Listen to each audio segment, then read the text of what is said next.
सभी को नमस्कार। करियर फर्स्ट चैनल पर आप सबका स्वागत है। डिक्टेशन लिखने के लिए तैयार रहें। Ready start. लालच ईसाई धर्मशास्त्र में 7 घातक पापों में से एक है। इसे धन या संपत्ति की उत्कट इच्छा के रूप में देखा जाता है, जो अन्य पापों और अनैतिक व्यवहार को जन्म दे सकता है। पवित्र हिंदू ग्रंथ भगवद गीता में भी लालच की निंदा की गई है। भगवान कृष्ण लालच को एक महान विध्वंसक और पाप की नींव के रूप में वर्णित करते हैं, जो व्यक्तियों को धार्मिकता एवं आध्यात्मिक विकास से दूर ले जाता है। इस्लाम में लालच को एक बड़ा पाप माना जाता है। कुरान धन और संपत्ति के लिए अत्यधिक प्रेम के खिलाफ चेतावनी देता है। दान के महत्व और ज़रूरतमंदों की मदद करने पर जोर देता है।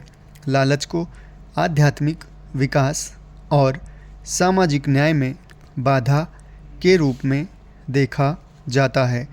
आवश्यकता और लालच की गतिशीलता ने मानव इतिहास को गंभीर रूप से प्रभावित किया है। सभ्यताओं, अर्थव्यवस्थाओं और नैतिक मूल्यों को आयाम दिया है, जबकि आवश्यकताओं की पूर्ति प्रगति और नवाचार को बढ़ावा देती है। अनियंत्रित लालच सामाजिक, पर्यावरणीय एवं नैतिक पतन की ओर ले जाता है। लालच के परिणाम, जिसमें असमानता, पर्यावरणीय विनाश और सामाजिक सामंजस्य का क्षरण शामिल है, मानव इच्छाओं के प्रति संतुलित दृष्टिकोण को बढ़ावा देने के महत्व को उजागर करते हैं। नैतिक सिद्धांतों, करुणा और स्थिरता पर जोर देना एक अधिक न्यायपूर्ण व सामंजस्यपूर्ण विश्व स्थापित करने के लिए आवश्यक है, जहां आवश्यकताओं की खोज विनाशकारी लालच में न बदल जाए। वास्तविकता को उसके वास्तविक रूप में स्वीकार करना ही जागरूक होने का कार्य है। धारणा का तात्पर्य किसी व्यक्ति की स्वयं की व्याख्याओं पर आधारित अन्य व्यक्ति के लिए कल्पित पूर्वानुमान से है। किसी धारणा के विकास में कई प्रकार के कारकों का योगदान होता है, जिसमें आंतरिक और बाह्य प्रभाव जैसे विचारण, प्रतिरूप, जीवन के अनुभव और दूसरों द्वारा किसी के साथ किया गया व्यवहार शामिल है। धारणा में पूर्व कल्पित विचार या अन्य स्वकल्पित मत शामिल हो सकते हैं।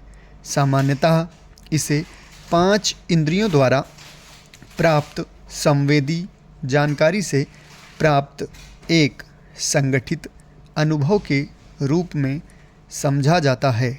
मनुष्य जो देखता है, सुनता है और स्पर्श करता है, उनको अपने वर्तमान अनुभवों से जोड़ने का प्रयास करता है।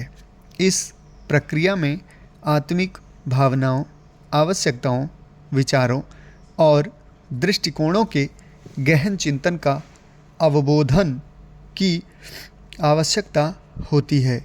इस प्रकार धारणा व्यक्ति की आंतरिक और वास्तविक जगत के बीच एक सेतु का काम करती है, जो पूर्व की घटनाओं और अनुभवों से आकार लेती है। समाप्त। धन्यवाद।